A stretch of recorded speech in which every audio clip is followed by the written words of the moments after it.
How's that migration looking? You know what? It's kicked off. So I'm just watching it in the background now.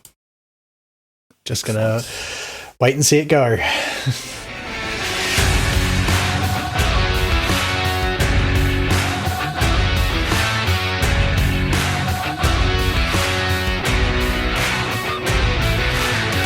Welcome to GCP Life, episode number 13. GCP Life is sponsored by Kasna. I'm your host, Stephen Bancroft. And on today's show, why aren't we all in the cloud yet? Google are making more cuts. We see what the big three are doing to help the planet. Google is all in on security. We keep saying it, but make sure your Chrome is up to date. And we look at yet another list. But before we get to any of that, I want to welcome the co-host that's with me all the time. It's Dave Ball. How are you going, Dave? Oh, I'm doing really well, thank you. How are you? Good, mate, good. I think my intros are getting more and more elaborate every time. I like that, though. You know, you can just keep, bigging me up. That'd be like the great and powerful Oz. The great and powerful. Yeah. And then you look behind the curtain and what do you find? Yeah, just nothing. Yeah, that's just a series of pipes. We're recording a show a little bit early today because tonight I'm going to see Kelsey Hightower talk at the Google office. I'm really jealous. I missed out on an opportunity to go to the Melbourne session of that. I think I think you're going to learn a lot. I think that'll be great. Well, I have to say I don't. Look, I've learned a little bit about Kubernetes through all the certs that I've done, but I've never actually hardcore implemented or been a big Kubernetes fanboy in the past. But no, yeah, I'll be very, very interested to see what he's got to say. And I think for anyone else who's listening, if you've pretty much anyone who's ever studied Kubernetes, the go-to recommendation is Kelsey Hightower's Kubernetes the Hard Way. Right, yeah. Whereas you are going through no scripts, you're building out all your clusters. Anyone who's done their CKA, probably not the CCAD because you don't have to build clusters, but anyone who's done their CKA, the amount of hands-on understanding it gives you for how Kubes goes together. And also the really nice one is his one's all built out on GCP now. Yeah, well, it's all built out for you on GCP, yeah. Of course, he features in the Kubernetes documentary, which we talked about on the show early episodes of the show. I might go and watch that again, actually, just catch up on those bits before I see him. I'm going to take my little personal audio recorder and I'll try and catch some snippets of the event, but I'm not expecting a sit-down interview with him or anything like that, but I'll see what I can record and we might be able to give you a bit of insight into what was said. Yeah, I'm actually picturing you getting all up in his face and be like, Stephen Bancroft from GCP Live. Excuse me, sir. Have you got time for a few questions? Yeah, but what's your opinion of the Istio being handed over to the CNCF? No, that's I won't be. It's not me. Anyway, I moved my wife's business to Workspaces. Oh, I'm interested to hear how that went. Yeah, so she'd been complaining about the email. I keep getting these emails from people that want to improve my SEO and, your website looks, could do with improvement. And yeah, it's constant, 3, 4, 5, up to 10 a day, maybe. Oh, jeez. And it's well, the hosting provider you're on, she's just using the SMTP email that they provide. And it was just, they occasionally had problems. And I thought, that's it. It's going. I'm putting it over to Workspaces.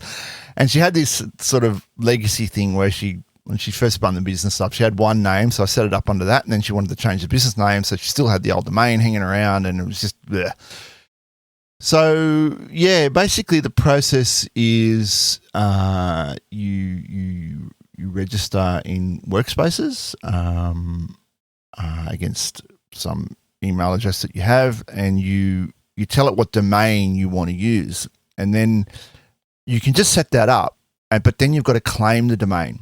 And then So the domain she wanted to use was a new business name, of course. And then, so that process is basically putting some text records into the DNS. And as long as that all matches, then bingo, you've got the domain. And then you can send and receive emails using that domain. And oh boy, the process of setting up Gmail, she still uses the Outlook client, but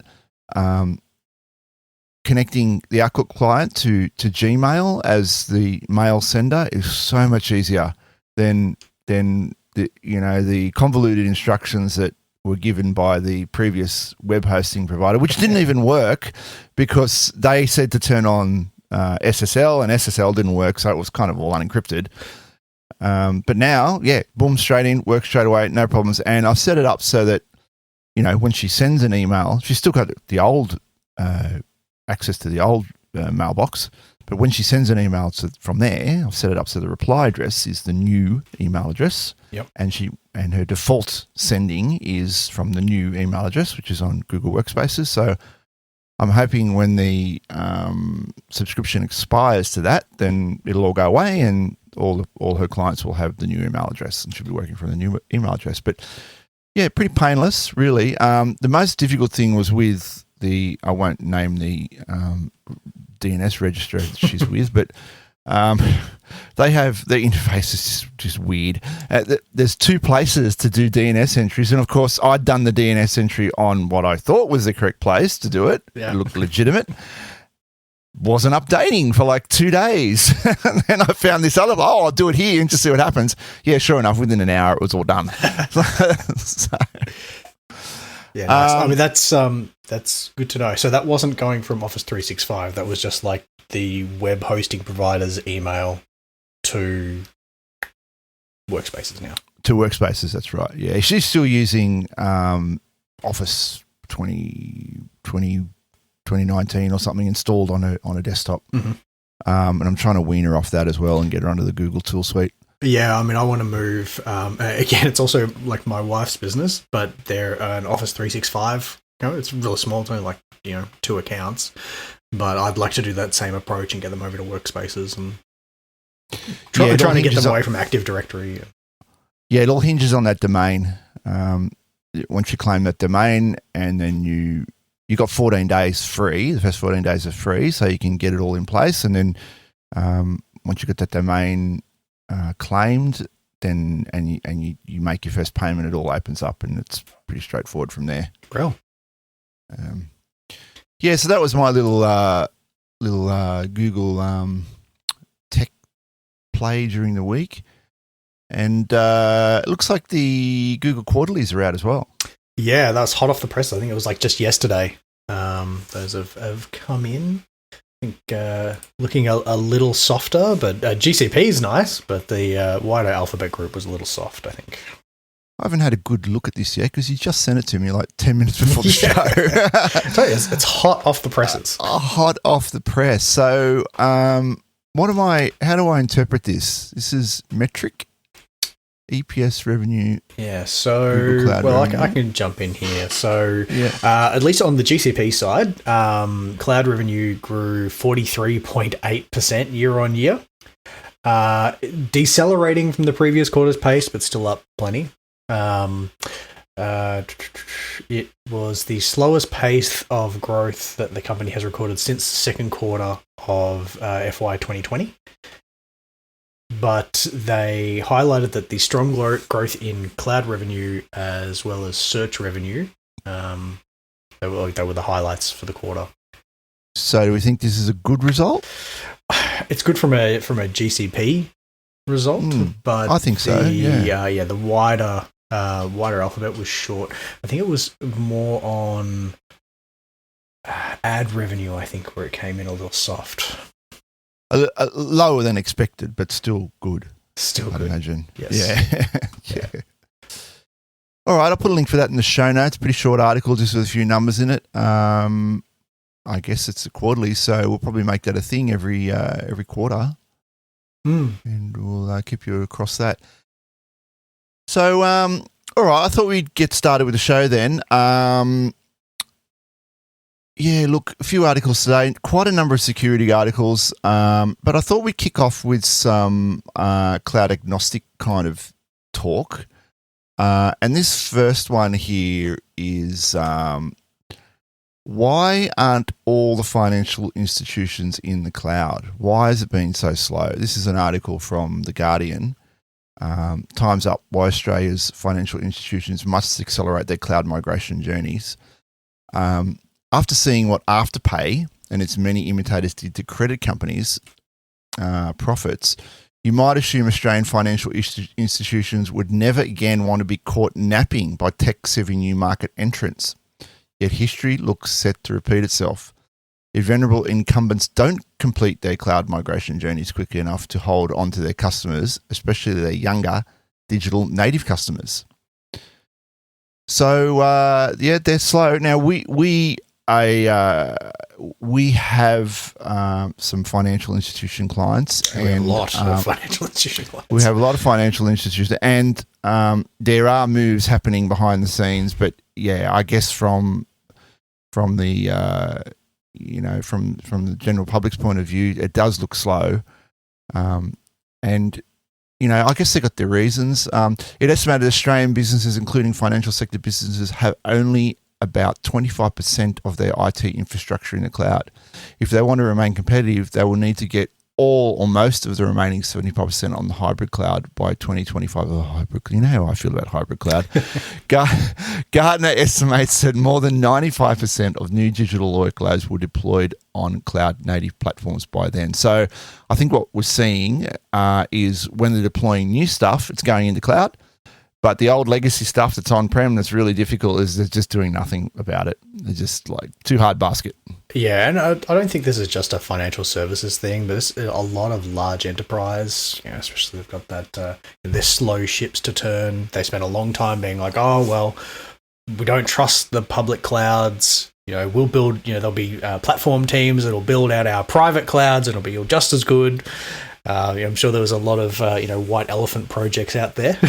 Oh, absolutely. And now I think it's where the benefit of the cloud is not just being able to host like compute engine instances. It's everything else that you're getting in there.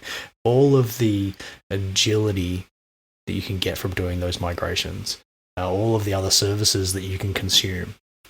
The SaaS services. Yeah. The availability, the redundancy built into it, baked into it. Exactly. Right. Exactly. Yes. And there's another article we'll talk about after this, which is an adjunct to this, which talks about that exactly.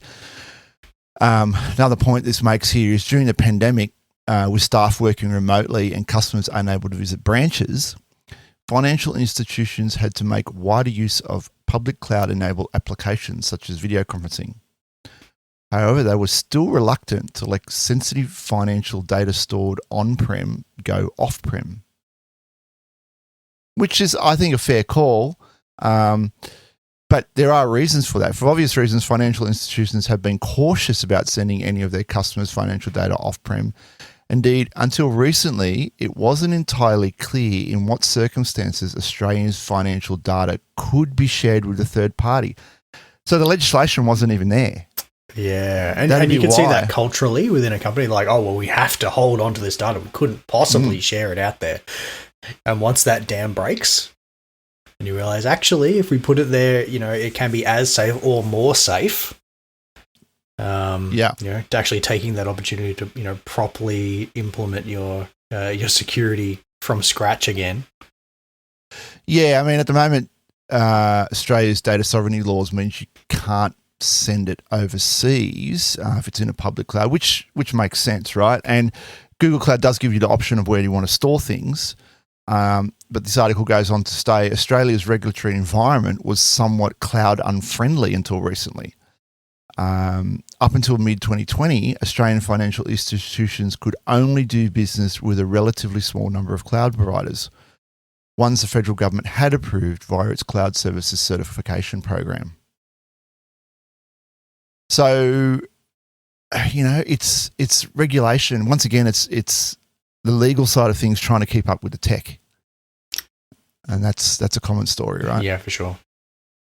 It becomes very easy to say no to doing things as well. Like, and through any organization, like, we can't possibly do that because the regulation says this, but maybe you're not actually up to date on what the latest side of the regulation is and what your industry peers are doing.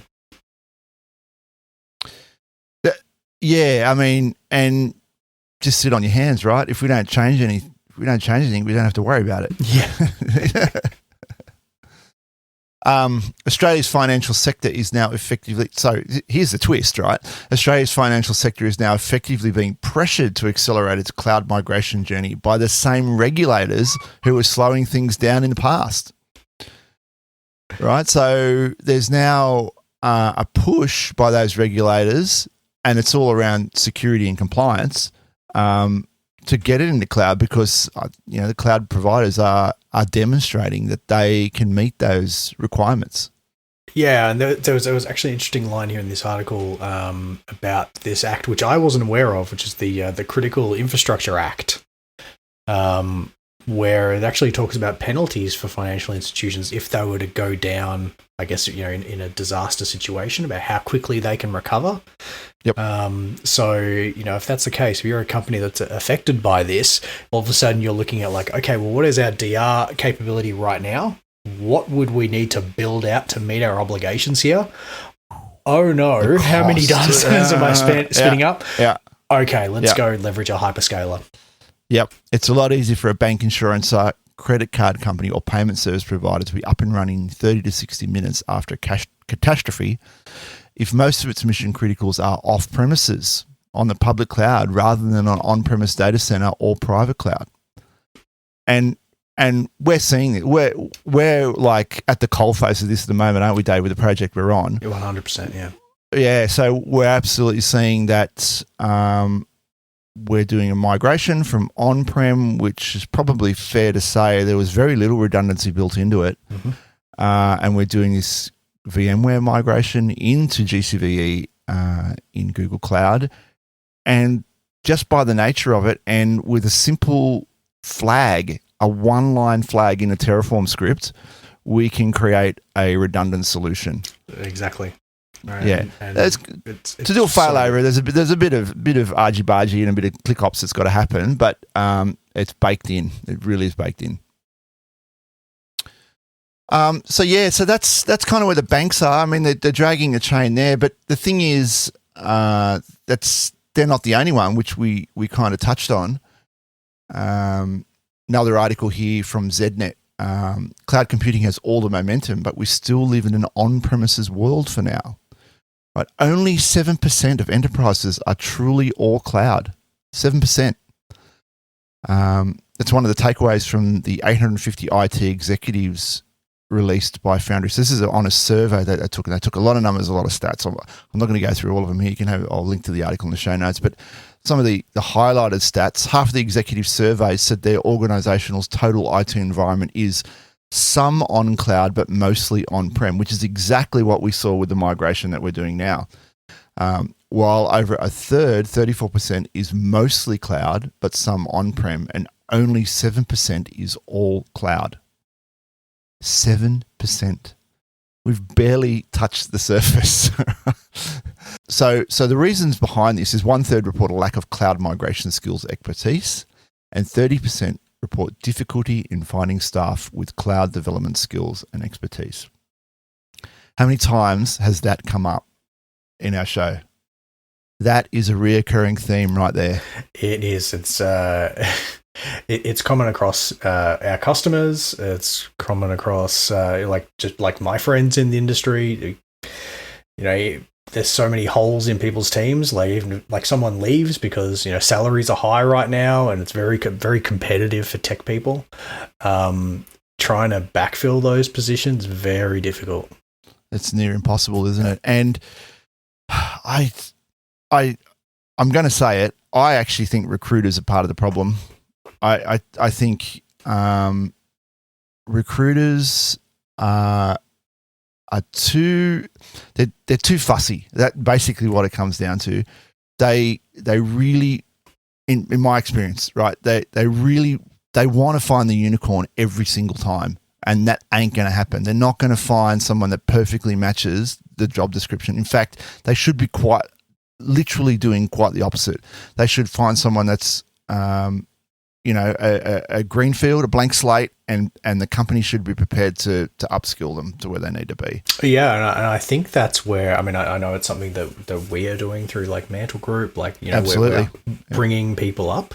I'm expecting to see more of that through like people actually like the customer side of things, not just in the consulting industry. You have to be prepared to invest in people. It's just the only way. I mean, the other thing, and you mentioned on the recruiter side of things, there's also just hiring processes within companies, because the market is so competitive, and it's not all just salaries. Like you do have to offer benefits like, remote working and things like that. Yep. And there's plenty of like recruitment processes that a company will go to, which will take weeks. And when the market's horrible. So competitive, like that person that you might have found your unicorn, well, they're a unicorn for like 3 other companies. So yeah, and they're not going to hang around, and they're not going to put up with the rubbish that comes out of your recruiting process, right? Yeah. They just want to know that you like me, I'll come and work for you. I'm not going to put up with any garbage. Yeah. Right. And then you have to work on, keeping your people happy as well, right? So that they'll want to stay. Yeah, reduce that staff churn, right? You want them to stay there, because that's ultimately going to cost your company big money, right? You've got to invest in these people to upskill them. The last thing you want is for them to leave. Oh, for sure. So yeah, that's really a recurring theme. Just to get back on track here, the percentage of companies with most or all IT infrastructure in the cloud is expected to increase from 41% today to 63% in the next 18 months. Yeah. So I guess, they're expecting a boom. Is this post-pandemic? Everyone's decided, the pandemic's over. We've got to get to cloud. We've got to do it now. We don't want to get stuck again. For sure. And I actually do wonder if, through the pandemic years, I remember, in my last role where I was working in-house at a company, like it was so hard to get to the data center, right? So you put off projects that required actually, getting on-prem. I'm sure that a lot of companies deferred their like hardware tech refresh plans. Maybe they're like, oh, okay, well, we don't know what's happening with the pandemic. We'll sweat the asset. Or also, because parts were so hard to get, costs went higher. So I can imagine that there's a lot of infrastructure that's sitting out there now that is past, or either very close to or well past its use by date. Yeah. And that's prime candidate for cloud migration, that stuff.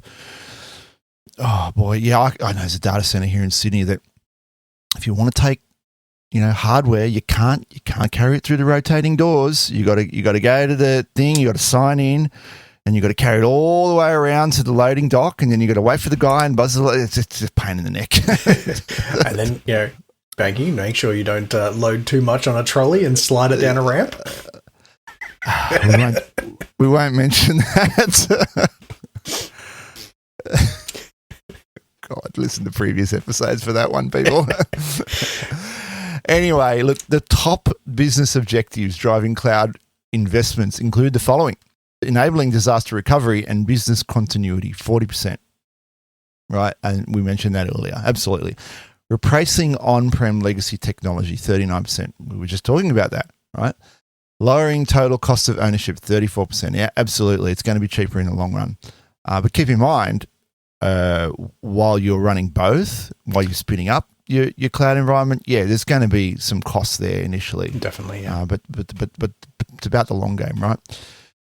Improving employee productivity. That's a big one.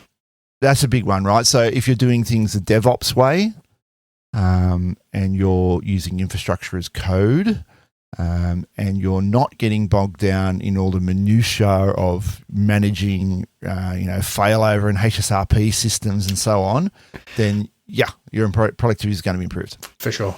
And in a time where you can't get people, it's not even about doing more with less. It's just about, freeing your people up to do more interesting work. More interesting work, less toil. That's right. More engaging work, more meaningful work. Right? Definitely.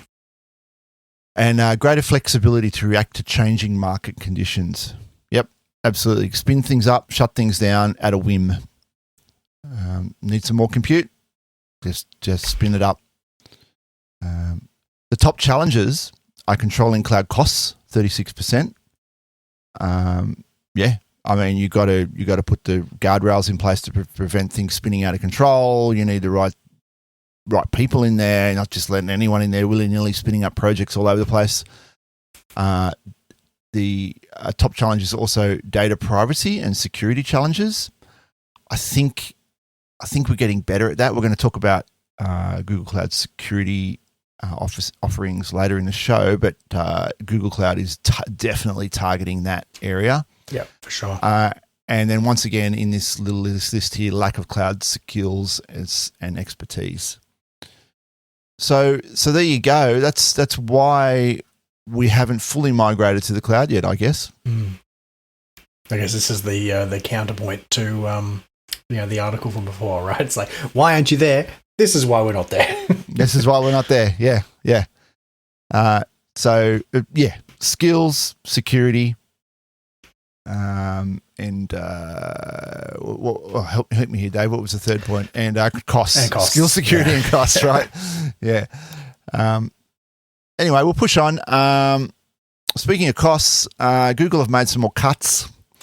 They've made cuts to Australian workforce, which is disappointing.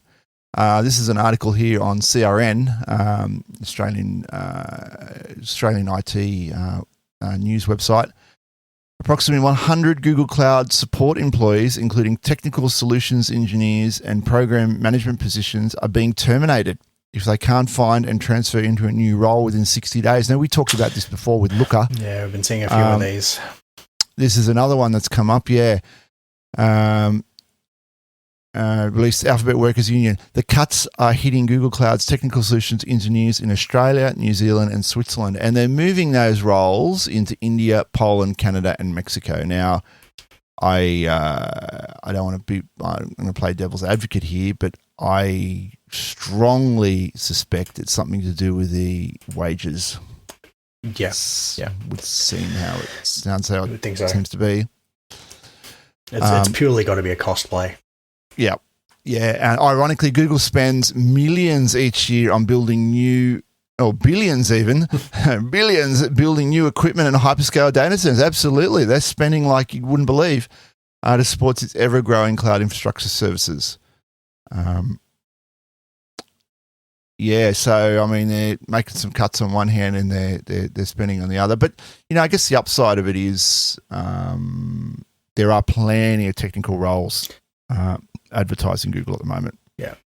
And I guess back on the previous discussion, right? There's there are roles available within Google for people, but if there's not, it's still a great time in the tech industry. So even if it's not at Google, there's a lot of people out there that will be looking for your skill sets. Absolutely. Yeah. So it sounds bad, but I think if you're in this industry, then you're pretty safe anyway. Plenty of work going on. Yeah. Another little point that this article has just at the end here is Google, and I didn't know this until I read this, Google Cloud this week launched its new Chronicle MSSP program, a 4-part initiative with the goal of increasing sales of security products, which we'll talk about shortly, and services via channel partners. The channel program focuses on sales, marketing, business investments, and technical support, all aimed at making it more attractive and easier for MSSPs to sell products and their services on Google Cloud Platform's marketplace site. Oh, that's cool. Cool, yeah. So they're really going for the managed service side of things, and security in particular, managed security services. All comes down to their recent purchase, which I found out is not a fait accompli, but we'll get to that. Ooh, Mandiant's up in the air, huh? Mandiant is up in the air. Anyway, we'll move on here from that slightly depressing news to something a little bit more upbeat. We had Earth Day recently. Now this is an article from the 22nd of April, and each of the big three, they're all doing something to make their operations more sustainable. Microsoft, they're using renewable products in PCs and reducing emissions from data centers. Remember the Microsoft data center in the underwater one? Underwater one, yeah, right? The sub. The sub, right? Kind of makes sense, right? The biggest cost is cooling, right? And if you're in cold water, you don't really need to worry about that. Yeah, true. Yeah. Amazon said it's going all in on helping scientific organizations, right? Help customer mine Earth observation data from the atmosphere, land and ocean. So I don't know, is it free? AWS customers are gathering data on rainwater trends, temperature, forest cover, and modeling. Amazon is also collecting large data sets on AWS Cloud to help scientific organizations analyze air quality, rainwater trends, forest cover, and other Earth observation data. So, is it free? I don't know. It's not. This is said AWS like a proud parent that happens to collect revenue. I mean, that's a nice statement on their behalf. Like, our customers can do this, and they are paying us for the privilege. That's a good point, isn't it? You have to wonder how much of this is lip service. Like, it's just we're gonna be environmental, we're gonna be friendly to the client. And Google's is much the same. Google is making climate change information easier to find. Right? Google Earth time-lapse feature, which we've had Google Earth time-lapse on the show before, will let you see effects of climate change over long periods of time. Google search engine will show you information panels and visuals to make climate change information easier to digest. Okay, so if they're making it in a digestible format, then it might make it more upfront to people. And maybe the deniers will not deny it anymore. True. I mean, at least on the Google side, they do make it really easy. Not so much talking about from from the climate change like data perspective, but just about like managing your own carbon contributions. Like, you've got options in there for like low carbon data centers. You can sort of see like which ones are like the kind of least impacting, or not so much impacting, but like most negative, because Google offsets all their CO2. In fact, I had a customer not that long ago that was like one of their kind of most important priorities when we were deploying a new system. We thought that they would want to be like, when we were going to deploy, we were suggesting, okay, you're in Sydney, we'll use the Sydney region, and they're like, actually no, just go pick like the one that's got like the lowest impact and go put it there. Like, we'll take the latency here. Like, oh, yeah. Like, fair play, right? Yeah, I mean, if they're an environmentally sensitive organisation, then that's what they should be doing.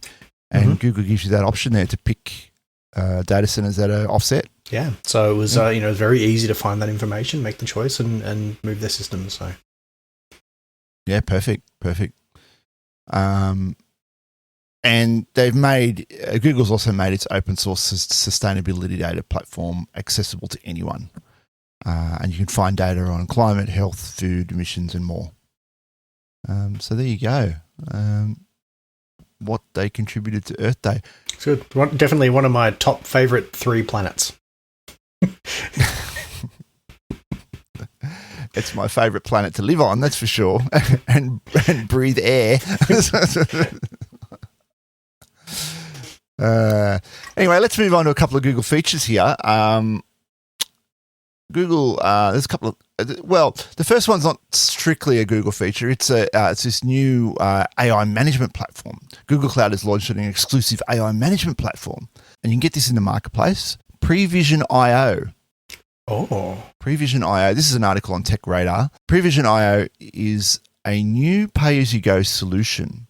Claims to allow companies outside of the Fortune 500 which lack extensive data science knowledge to build, deploy, and manage AI projects in the cloud.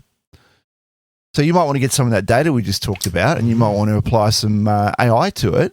Well, this is the thing you use, Prevision, right? The solution has been built on Google Cloud itself and is now available on Google Cloud Marketplace. So you just go to Marketplace and bang, you're up and running. Prevision IO says users can start building and deploying models immediately after subscribing via Google Cloud Marketplace with no long-term contracts, licensing, or per-user fees. Okay, I wonder how this sits alongside Vertex AI, or is it a competitor to it? It sounds more like a competitor to it, but you're not getting any of those fees that only the Fortune 500s can kind of afford. Yeah. Once historical data is imported, whether it exists in a bucket or a secure data source like BigQuery, users can start applying their own models inside Prevision or use a platform to build their own model. Sounds cool. Then you can use it to experiment with new machine learning models, automate training, prediction tasks, deploy scalable work models, as well as monitor infrastructure and behavior. So some use cases might be allow utility companies better forecasting on their energy consumption, enabling transport companies to build machine learning models that can form logistic operations based on fluctuating supply and demand. I'm just thinking aloud here, maybe forecasting equipment breakdowns and like pre-ordering stuff, based on, maintenance history data, maintenance history and things. Yeah. What about other utilities like water? You could predict where there's going to be faults in the network based on the age of pipes or, where there's been work done before. As long as you've fed all the data into it, you should be able to do those kind of predictions. Oh, awesome. Certainly sounds cool. And being able to just get it out of the marketplace, yeah, it's great. It makes things easy. Another new feature that Google has introduced or actually put to GA is the new data loss prevention tool for BigQuery. Automatic DLP. Was previously accessible in public preview and is now available in its entirety. Google is also providing customers with additional options to control the frequency and parameters under which their data is profiled. So my reading of this, auto DLP, if you've got a huge data set, rather than having to go through and label everything and find it and blah, blah, blah, blah, auto DLP will just do it for you. Brill. So would this also be like if you need to scan data for credit card, if stuff, if you're doing for your PCI obligations? Yep, and it'll identify PII, right? Yeah, so personally identified information, but it may be PII that you haven't thought of, and you've got a huge unstructured data set, and it goes, oh, here's a piece of PII. The AI says that's PII. I'm going to identify that as PII, even though it's not sort of in your shortlist. I imagine there's a way to like flag it and ask you if you want to have it or not. It does it automatically. Oh, that's so good. Very cool. Yeah. To make it a bit easier to get started with automatic DLP, the team has built a number of new dashboard templates for Google Data Studio to give users easy access to advanced summary and more graphical investigation tool. They can also use Google Cloud Console to drill into their data, but that's not the most user-friendly experience. They can, of course, also take this data to Looker or another BI tool to investigate it, but the team want to give users easy access to point to working with their data that encapsulates a lot of its own learnings. This, once again, a security feature here. Another new feature is building integration with Chronicle, Google Cloud Security Analytics Service. The service now automatically sync risk scores for every table within Chronicle, and the team promises to build additional integrations over time. So it'll give you a risk score and then integrate with their Chronicle tool. Brilliant. Automatically. Yeah. That's what you want. More native integrations is always great. So that now is in general availability. Hey.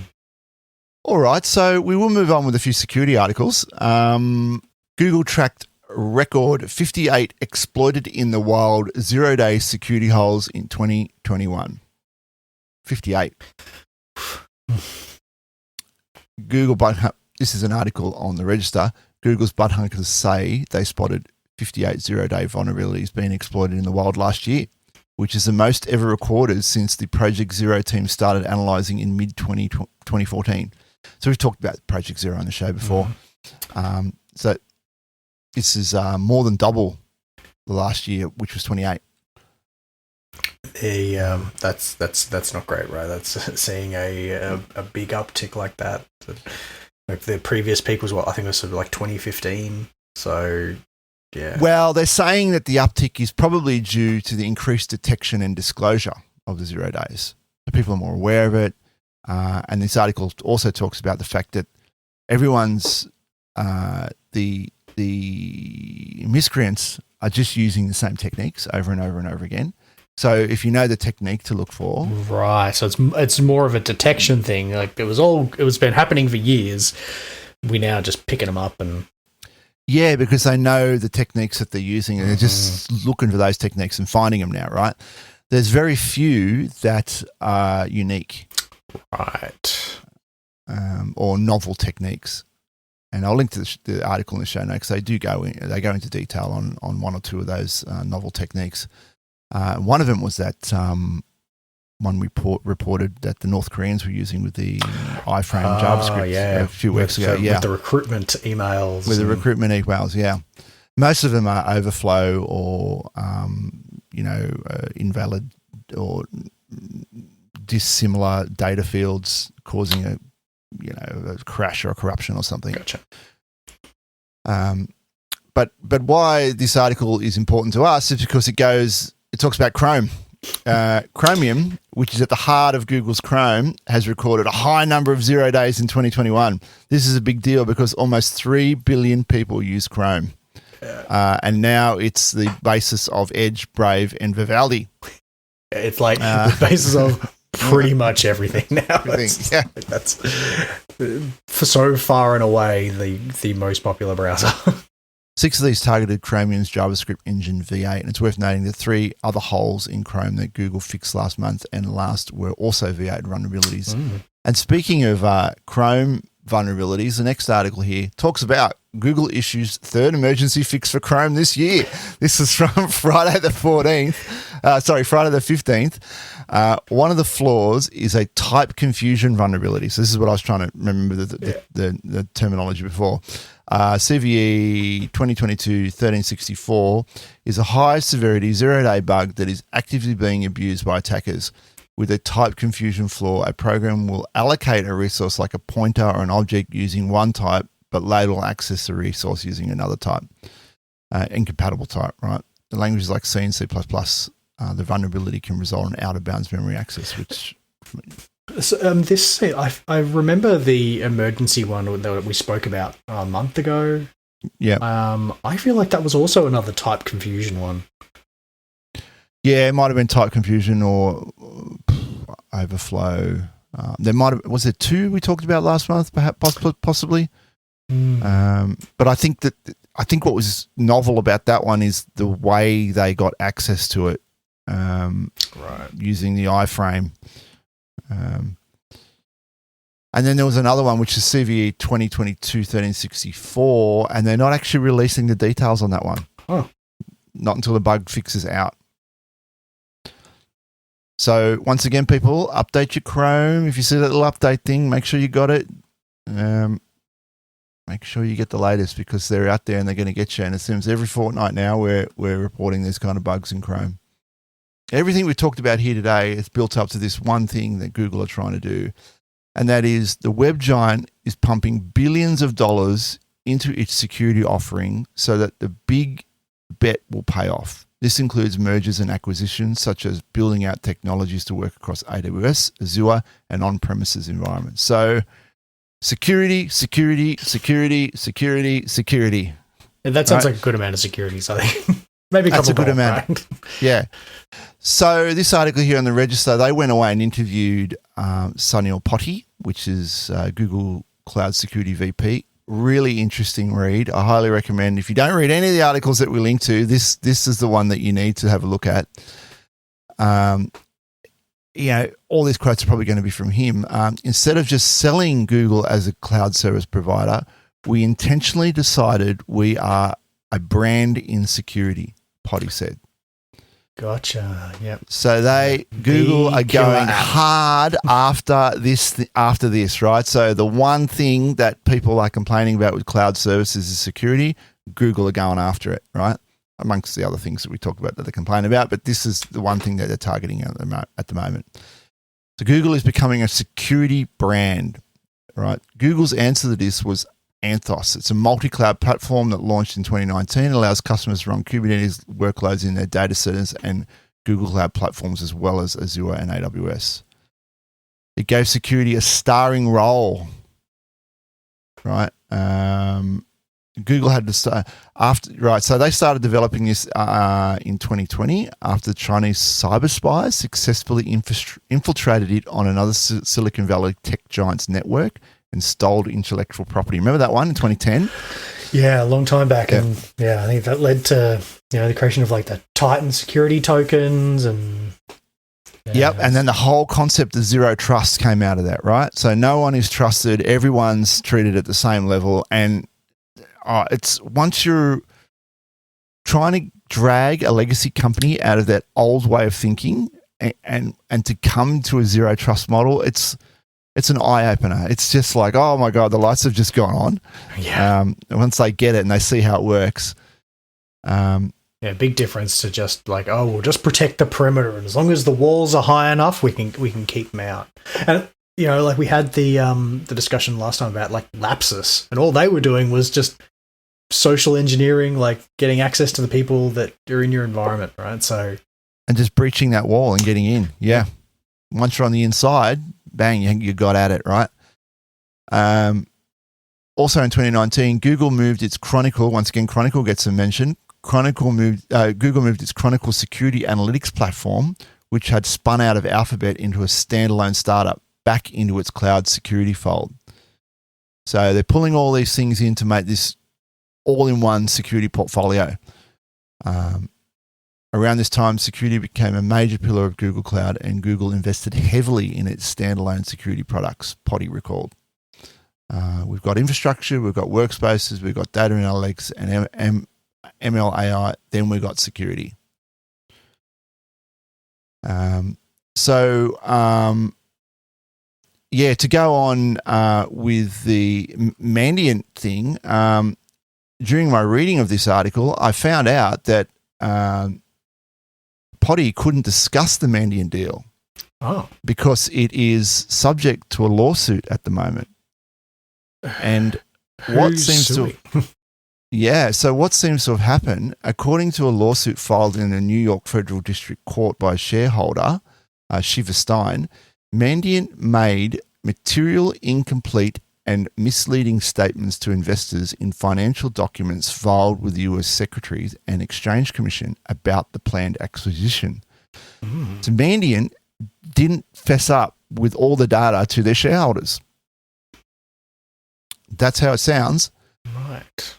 As per the terms of the deal, each Mandiant stockholder will receive $23 for each share owned. Today, the stock is $22.40 a piece and was about $19.38 before the word of the takeover emerged in early March. So they're getting a little bit, not much. However, Mandiant's financials submitted to the SEC don't disclose the whole picture, the lawsuit alleges. Specifically, Mandiant's management team, along with the financial advisors at Goldman Sachs, prepared a set of non-public financial forecasts for Mandiant's board of directors about the cybersecurity company's valuation, the lawsuit claimed. These numbers, which investors may well be interested in or need, didn't make it into the public proxy statement, we're told. So the numbers weren't made available to them. Right. And I think they're saying now is that they're just saying that the document exists, not what's in the document. They want that exposed. They want that exposed, yeah. According to the proxy statement, should have, but fails to provide certain information in the projections that Mandiant management provided to the board and the financial advisors according to the lawsuit. So it's not a fait accompli at the moment. You hear these big announcements, such a big buyout, but then something like this swoops in behind. And it was only by happen chance I discovered this article, and we would have thought it'd be all done and dusted by now, but no, that's not the case. Interesting that they can't discuss it at all right now. Well, this can't is discuss it at all right now. Yeah, so we'll definitely keep an eye on that one, because that is going to form a big part of this security portfolio, I'd imagine. Definitely. Yep.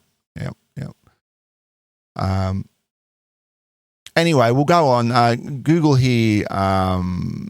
Google's also partnering with endpoints, and I think we mentioned this the other week too, and extended detection and response providers, including CrowdStrike, Palo Alto Networks, and Cybereasons, which provide their own security services on top of Google's Chronicle and BeyondCorp Enterprise Suite for a more complete offer. So they've got some partners in there as well. Yeah, right. Yeah, big things happening in the security space for Google. Definitely. And I thought, we've got to have a list, good old lists on this show. I didn't even know that we like doing lists. we do list. We do list. 5 benefits Google Cloud Platform customers may get from the Mandiant acquisition. Now, if it goes through. Yeah, it's a big may if it goes through, right? And this is a list. And look, we'll try and keep this brief. Automated breach response steps, right? Security teams can now collect the appropriate data that can be shared across Google customers to inform others of specific attacks launched by many ransomwares as a service outfits. So if a ransomware happens over here, then it'll be informed everywhere, right? And any kind of breach, right? And then I guess much the same way they treat spam, right? Think of it as, if someone gets spammed and they report it, bang, it gets blocked for everyone.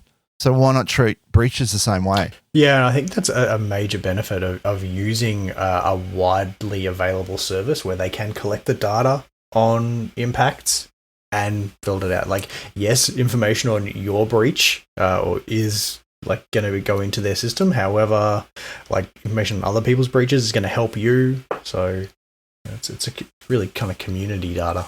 That's community data, yeah. They think it will bring new ideas and products to market.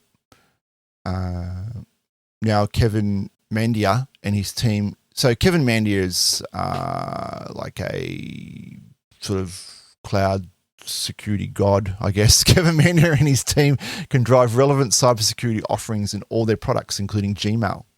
Most ransomware attacks come with email phishing and Beck attacks, right? So some new ideas can be driven out of it. They can build a comprehensive security offering. I think we've talked about that enough. So we're going to end up with Chronicle, which is the SIEM. We're going to end up with the system automated and response system security orchestration, automation and response, the SOAR, which Mandiant have, and then Virus Total, which is the open source intelligence tool, and Mandiant adds threat intelligence and incident response resources. So it's a complete suite of tools. The whole stack. Yeah. The whole stack, yeah. Also, they'll bring focus on prevention versus response. So I thought this is interesting. As one of the leaders in data science, can progress and move forward the ability to prevent the unknown vectors of attack before they are based upon the mountains of data available from previous breaches investigated by Mandiant. There could be truly significant advancements in cybersecurity for its cloud customers. So combining all of that data with AI and the predictive powers of AI, that it could be significant. Yeah, for sure. Yeah. And, the attackers are only getting, well, I would say that they're getting cleverer. They are, but they're also, as we've seen earlier, just using a lot of the same old bag of tricks. Yeah, there's not many novel techniques that are being used. Yeah. Same old bag of tricks. AI is going to pick that right up. And they'll be able to offer customers security experts who understand data breaches right from the start. So the idea behind this is you're not just seeing the security experts once there's a breach, right? You're involved with them right from the beginning, and you're doing tabletop exercises and drills and things. The board of directors, legal counsel, and the operation people are now involved with the cyber team to walk through how they will respond when the next big event occurs, whether it's ransomware or destructive malware, that like you were seeing in the Russia-Ukraine conflict. So those CEOs and management and boardroom people that normally wouldn't have been involved with the day-to-day minutiae of IT and tech, now, right from day one, they can be involved with the company's security posture and effectively, it's a battlefront, right? I mean, they literally created the Russia-Ukraine conflict here. It's effectively a battlefront, and they have to, set up the strategy for their responses to things. They need to be across it. They need to have the buy-in on the technologies and practices to help mitigate that. I mean, we've seen over the years, like especially, what was it, like Toll and a few of the other like big logistics companies that had awful breaches that knocked them out for like months. Yeah. Right? Like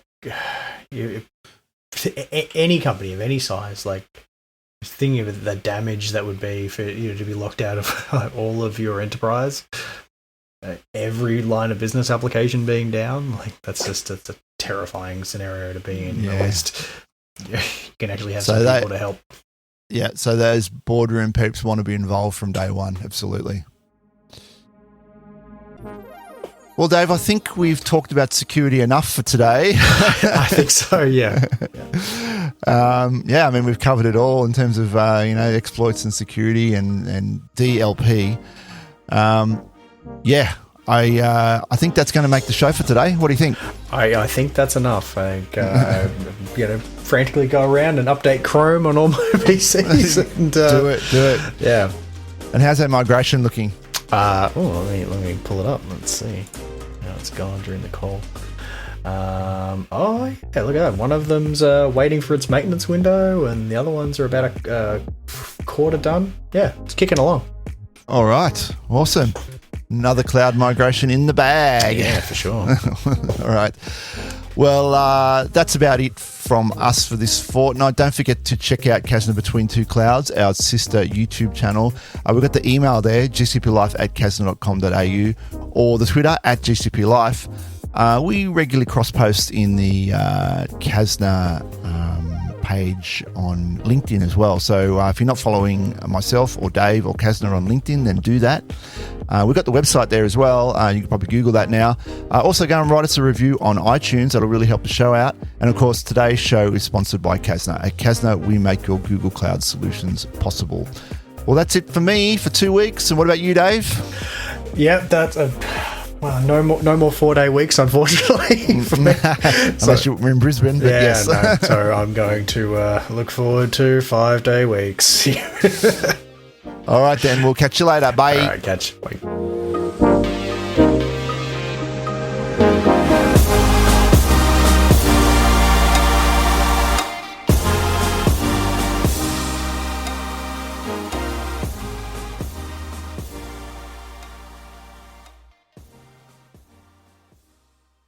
Yeah, actually, that would be good to see from a network perspective, not expect. I don't know what I was going to say. Words are hard.